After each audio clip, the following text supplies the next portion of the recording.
Bismillahirrahmanirrahim. Assalamualaikum warahmatullahi wabarakatuh. Saya Tuan Pro 21143 akan menjawab soal UTS mata kuliah pimpinan.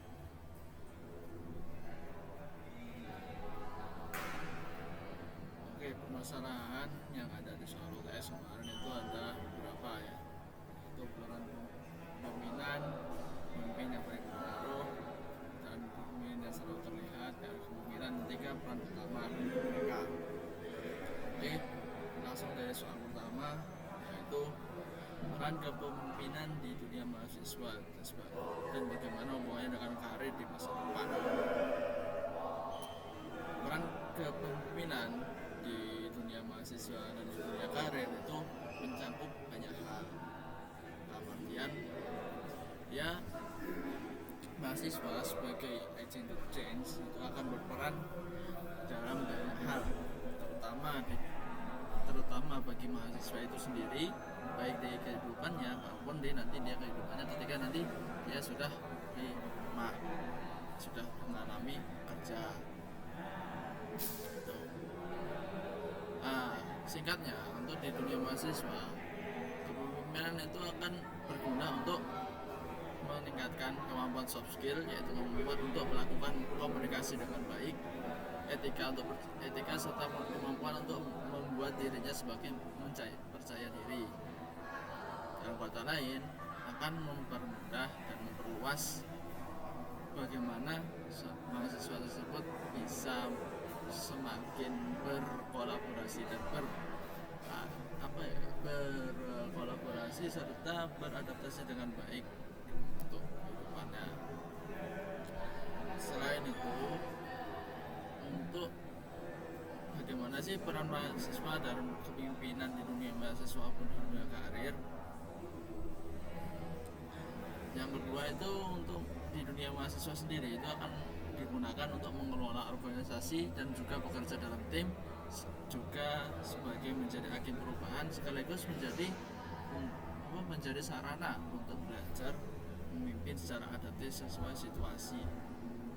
Jadi baik, dalam artian dia akan dipakai untuk memperbaiki serta memperluas jangkauan yang akan digunakan, sekaligus mempermudah untuk mencapai tujuan yang akan dicapai oleh si mahasiswa itu sendiri. Kemudian di dunia karir,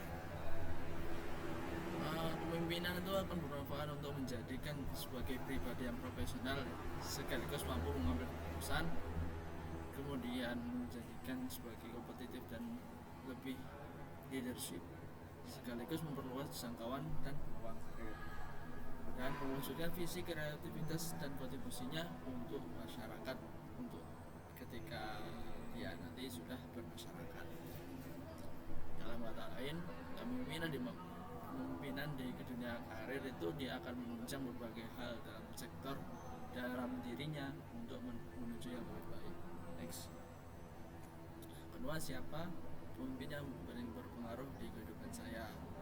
Di kehidupan saya yang berpengaruh itu terutama dari kalangan pesantren, karena memang saya hidup di kalangan pesantren. Jadi ya beliau lah yang berpengaruh di kehidupan saya, termasuk bagaimana saya mengambil suatu keputusan maupun bagaimana saya menghadapi berbagai pilihan yang saya hadapi. Misal ketika saya akan memprioritaskan sesuatu, atau ketika saya akan mengambil kebijakan tertentu dan menghilangkan suatu kebijakan yang lain, itu saya akan berpatokan dengan bagaimana beliau mengambil keputusan tersebut.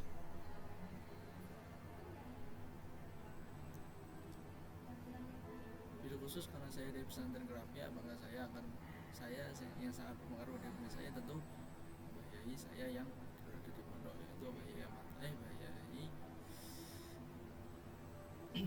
Yai Munawar dan Yai Suami. Nama beliau dua yang role model yang menurut saya sangat baik. Ya, soal ketiga, menurut saya pemimpin selalu menjadi contoh itu memang benar, karena sebagaimana layaknya pemimpin, dia akan dituntut untuk memenuhi karakteristik yang harus lebih daripada anak anggotanya. Semisal tidak akan mungkin saja menjadi seorang pemimpin ketika kemampuannya itu masih rata-rata ataupun bahkan di bawahnya dari anggotanya. Pasti ada sesuatu yang hanya dimiliki orang yang bisa memimpin. Gak mungkin orang yang gak punya kemampuan itu bisa memimpin. Kemampuan ini harus dalam kata kutip itu harus sedikit lebih tinggi daripada anggotanya, karena kalau tidak maka sulit untuk dijadikan oleh anggotanya, ini sulit menjadikan seseorang itu menjadi pemimpin baginya. Ya kalau nggak ada kelebihan ngapain jadi pemimpin, kan gitu sih. Lalu untuk role model kepemimpinan yang ada 3, itu yang pertama kepemimpinan berbasis perilaku, kepemimpinan yang bersifat transformasional, dan yang ketiga role model sebagai teori teladan. Tentu karakteristiknya yang saya pahami itu ada beberapa ya. Di sini itu kepemimpinan diukur dari perilaku yang tampak, kepemimpinan menginspirasi perubahan melalui keteladanan, serta pemimpin menginspirasi perubahan melalui keteladanan, bagaimana dia menjalani dan mengambil suatu keputusan dengan bijak dan baik. Nah, kalau seorang pemimpin memiliki ketiga teori ini, baik secara behavioral teorinya dia sudah menerapkan, secara transformasional dia juga sudah menerapkan, juga secara teladan dia juga sudah baik, maka tentu dia akan mudah untuk menjadikan dirinya sebagai sosok pemimpin yang baik untuk dirinya sendiri maupun untuk para anggota dan pengikut-pengikutnya. Kemudian soal berikutnya yaitu 3 teori kepemimpinan. Yang pertama,